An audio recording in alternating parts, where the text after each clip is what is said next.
viewers out there. This is Grant Kemp with CreativeCashFlow.com. Right now, we'd like to talk a little bit about the due on sale clause. This is going to be one of the big items that gets brought up whenever you start talking about owner financing, because at the end of the day, the due on sale clause is the largest risk that a seller has in a subject to transaction. Okay, subject to, for those of you who haven't watched the subject to series, basically is selling a property but allowing somebody to take over on the mortgage payments. So you as the investor might find somebody that's behind on payments, looking at foreclosure, maybe they're $6,000 behind. You buy the house, become the owner of the house, catch up their payments, pay the $6,000 to Wells Fargo or whoever, and then continue making those payments on the seller's behalf going forward. However, you are the owner of the property. That's a subject to property. Now, the due on sale clause is the bank's option, but not their obligation, to call the note due in that scenario. And we're going to go into a little bit of what that looks like and what the due on sale clause says, what it doesn't say more importantly. But here's the thing, the likelihood of a due on sale clause being called is actually extremely slim. My office has seen about 10,000 or more of these types of transactions go through it, and we've seen fewer than 10 properties ever have the due on sale clause called before. I mean, it can happen, absolutely can happen, but it's just not very likely historically speaking. But the thing is, you're going to get some pushback about this. The due on sale clause is likely going to be the item you see the most pushback on whenever you're talking to a seller, or especially if you're anybody that's kind of heard of due on sale clause or they're doing anything about subject to, because it is the hairy, whatever they say, 2,000-pound gorilla or whatever that's in the corner. I mean, that is their risk. That is something that needs to be talked about. So what we're going to talk about today is what it is, what it isn't, and how you can approach this with your sellers. And then you can watch the negotiation series to find my script and to actually talk to them exactly the same way that I talk to my sellers about the due on sale clause. And now I don't have any issues. I haven't had any issues for many years with having people turn down a transaction because of the due on sale clause. But let's take a quick gander at what the due on sale clause actually says. Here it is.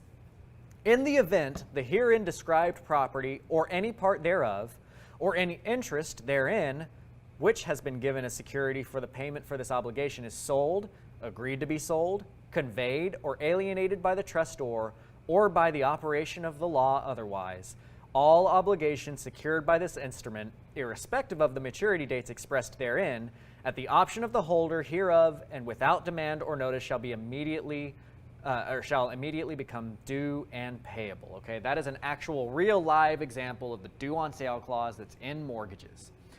That's a lot of legalese. It's a lot of stuff that's hard to understand. There's a lot of commas.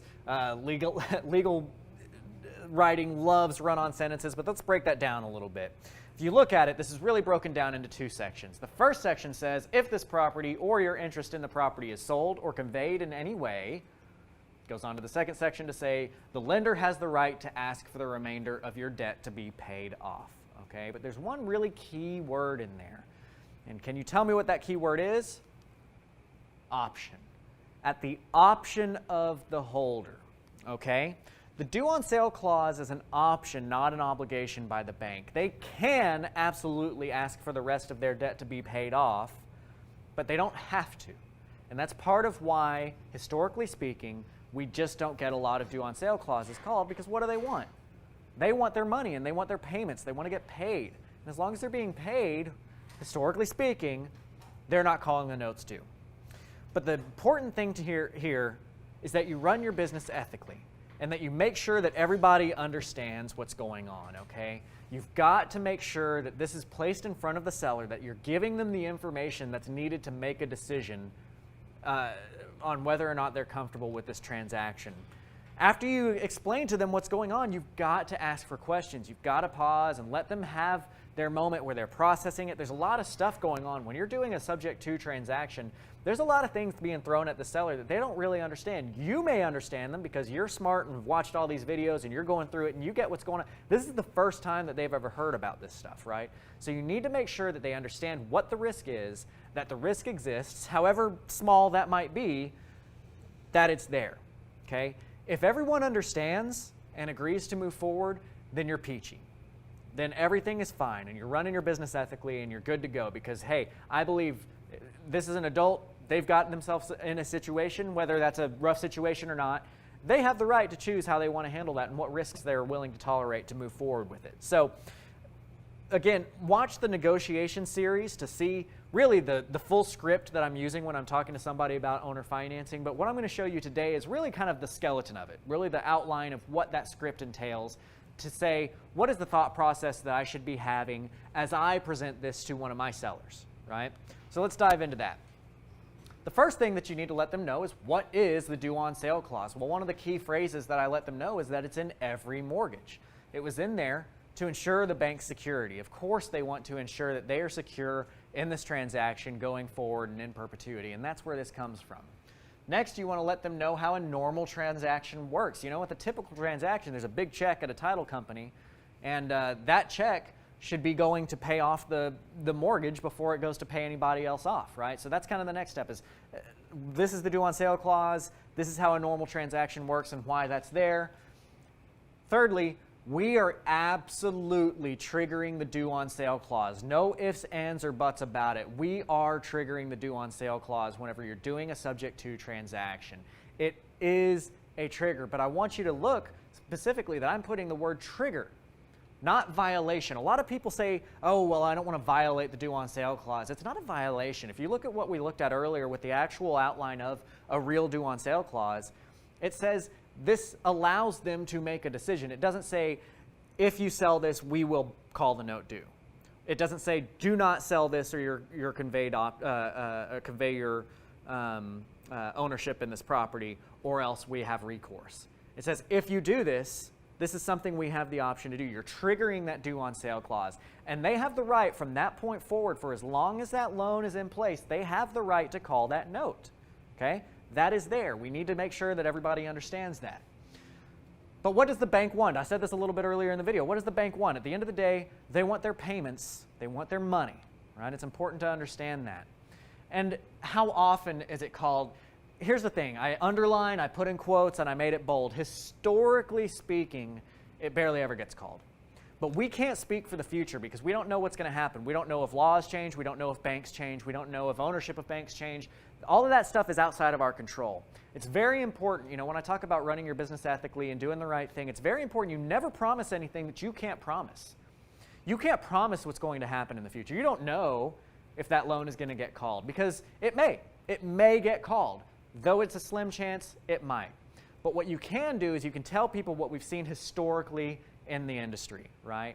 And the lucky thing that you have is that you're watching a video of a guy who's been there, done that, has been in the industry, has talked to all the big dogs about it, and I have a really good feel about what's going on. So now you can pretty confidently talk to them and say, hey, historically speaking, it's just not happening very much. And we want to do the right thing. You know, never miss a good opportunity to brag on yourself in a sales situation. Whenever you're in front of your seller, one of the things that I like to close up my whole due on sale speech is that, look, I don't have to legally disclose this stuff, right? Like, this isn't part of the law that says, hey, if you're doing subject to, you have to let people know about the due on sale clause. But it's important to me, and it's important to you, should be, to run your business in such a way that everybody understands what the risks and the rewards are, and that they make their decision accordingly, right? And you can draw that to people's attention and say, look, I'm trying to do the right thing. This is your one risk, and I want you to know about it. Even though I don't have to, I want to make sure because, hey, we're getting married. This is a long-term situation for both of us, and I want you to feel comfortable with who I am, blah, blah, blah, blah, blah, blah, blah. Never miss a good opportunity to brag on yourself because as you put those kinds of words out there, your seller starts to hear them and associate that with you, right? So that's part of the negotiations that you're going to be using in these situations. Our priority is that they must understand that it can be called, okay? They must understand that that is an option. But they also need to understand that we're giving them historic information. We're saying, hey, historically speaking, it doesn't get called. We do have the confidence to say that it's just rare that this thing happens, right? But we're explaining it fully to them. The next logical step is what happens if it does get called? What happens if that due on sale clause does get called? What are you going to do then? Well, the first step is contact your attorney. I use Horn & Associates. Horn & Associates, Scott Horn has been around for 30 plus years. He's really handled a lot of this owner financing stuff. That's been his main niche for this entire time. So that's who I use. Contact your attorney about this stuff if you do run into a due on sale clause. The next thing you need to do is you need to see if you can refinance that note, that subject to mortgage. See if you can refinance that. Is it possible for you to go get a loan from a bank or from a private lender or can your buyer get refinanced? See if you can get them out of that mortgage, because that's going to be one of the quickest ways to fix this. Communicate with all the parties. Your seller needs to know what's going on, and your buyer needs to know what's going on. If you've sold this to an end buyer, like if you acquired it with subject to and then you sold it as a wraparound mortgage, your buyer needs to understand that the due on sale clause has been called, and thus they are in danger of losing that mortgage.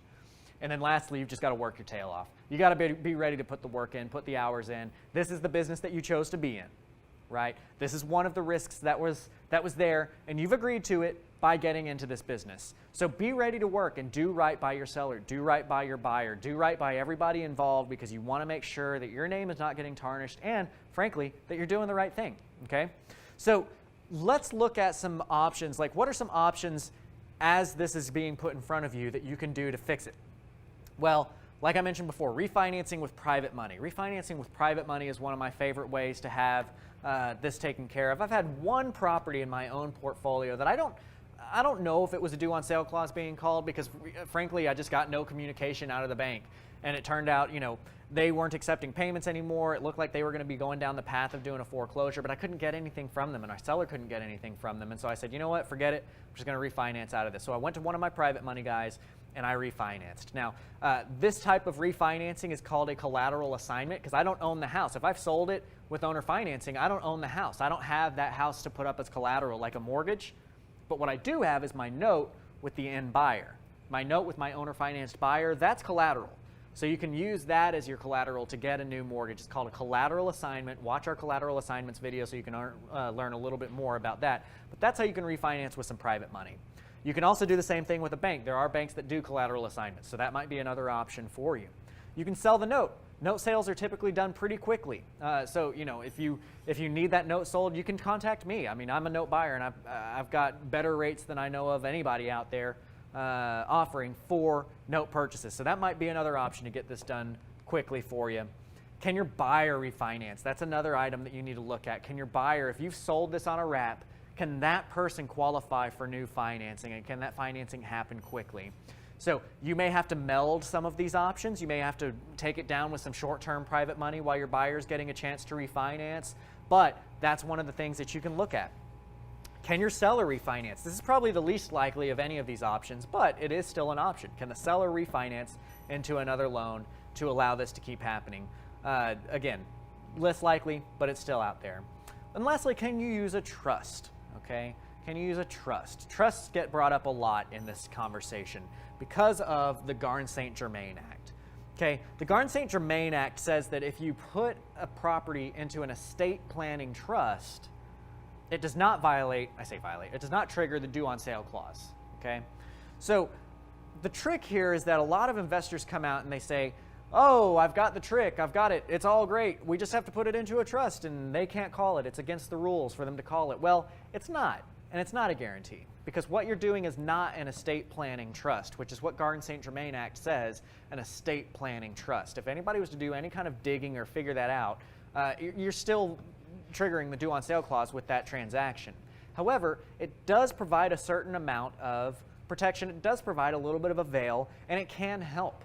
So that is one option to go about doing things, is to put the property into a trust, and then what you end up doing is you make your buyer, your end buyer, they don't own the house, but they own the trust that owns the house. Okay, so that's how that works. But again, I want to be very clear that doing it in that method is not a guarantee. That is not a quick and easy guaranteed way to get out of the due on sale clause being called.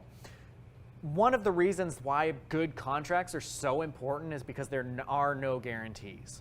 Okay, you've got to be explicit with your sellers. You've got to be explicit in showing what is going on in this transaction and having everything lined out the right way. And again, that's where having a good attorney on your side really comes into play for this type of deal.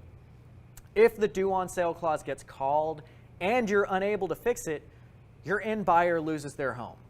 And it's very important that you understand that, and that's one of the reasons why there's such gravity behind this, and making sure that you're doing the right things and having things lined up for that. And let me just step aside for a second. If you don't have the private money to refinance that out there, there are other investors. I've got private money. If you run into a situation like this, maybe it's something where we work together. I mean, you've got to do everything that you can to put the right things in place to make sure that your buyer's not losing their property, because your buyer is in a subordinate lien position.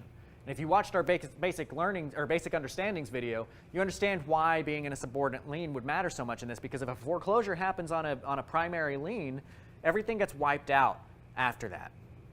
So we view the due on sale clause as a minor issue. I mean, honestly, I'm talking about this whole thing. I spent 15 minutes talking about all the hellfire of due on sale clause. But again, out of the 10,000 plus properties that we've seen through our office, fewer than 10 have ever been called. It's just not likely, right? The reason I'm talking about all of this is you need to know what's going on so that you can properly present this, but it's just not likely, okay? But it's worth talking about, and you need to let people know what's going on. If that does happen and you are unable to fix the situation, your buyer becomes a tenant in the property to the bank. So like if you took over subject to on a loan to Wells, and Wells calls the loan due and nobody can fix it, they're basically foreclosing on the property. Wells becomes the owner of the property, and your end buyer, your wraparound buyer, becomes a tenant. And they have protections that says that they get to live in the property for 90 days as long as they're making reasonable rent payments during that 90-day period. Okay, so they've only got 90 days to come out afterwards. Insurance is most likely going to be the culprit for you. Insurance, if not done correctly, is going to be the thing that triggers everything and makes things go downhill. So watch my video, my interview with Alicia Lamb from Texas Best. She's who I've found has been the best person to use for insurance for wraparound mortgages. It's just really difficult to find insurance companies that know what they're talking about and can handle these types of transactions. So like I said, Alicia Lamb, L-A-M-M. Again, that's not a paid referral. This is just people that I use in my Rolodex, and she does a great job at Texas Best Insurance on wraparound mortgages. Watch my interview with her so that you can learn a little bit more about how the insurance side of things goes, and just stay confident throughout this entire transaction as you're talking to your seller. Because here's the thing, you know, who out there, I'm sure you've been around kids, you know, you're sitting in the living room and talking with your brother or your mom or whoever, and there's kids running around, and they come through the living room and one trips and they fall and they, you know, scrape their elbow across the carpet or something. And what's the first thing they do? Well, they get up, they grab it, and they start looking at the adults. And if the adults all go, "Oh my gosh, are you okay?" What's the kids start doing? They start crying. "Oh, everything's awful." But if they grab it and they look up and sniffle, and all the parents are just like, "Ah, whatever." Well, they probably just sniffle and get up and keep moving, right? They're looking for your reaction to see how you're going to react to the situation. Due on sale clause is very similar to that. When I very first started in this strategy, I had a lot of people that were turning me down because of their fears of due on sale clause. And at the end of the day, it's because I feared the due on sale clause. And when I was presenting it poorly, right? So there's two different ways. I mean, if you go up to somebody and you say, "Hey, can you sell me your house? I'm just going to take over on your payments. I'm not going to really have any skin in the game." And, you know, the thing is that your bank has the opportunity to call the note due, which means that we could get foreclosed on just out of nowhere in the future.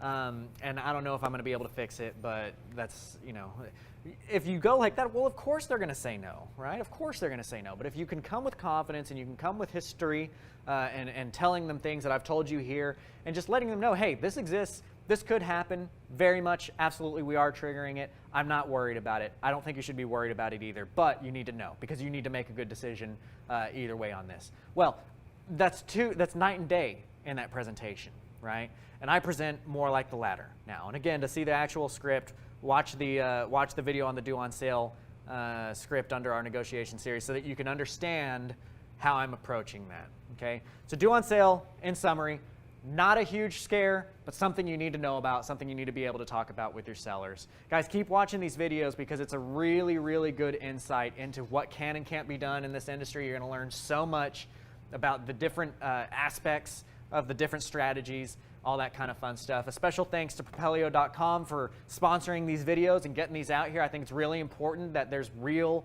actionable, real information available to people out there who are trying to get started and trying to learn more about it, because I can tell you when I started, it just wasn't. Owner financing stuff is hard to find online. So very thankful to Propelio. Go check them out on Facebook, Twitter, all that kind of good social media fun. Like, share, all of that. Check me out at creativecashflow.com. I do personal mentorships. I've got a lot of videos up there. There's going to be things available on Creative Cashflow that are not available on Propelio.com. And I'd love to hear from you. And just keep in touch with us and keep learning. And until next time, we'll talk to you then.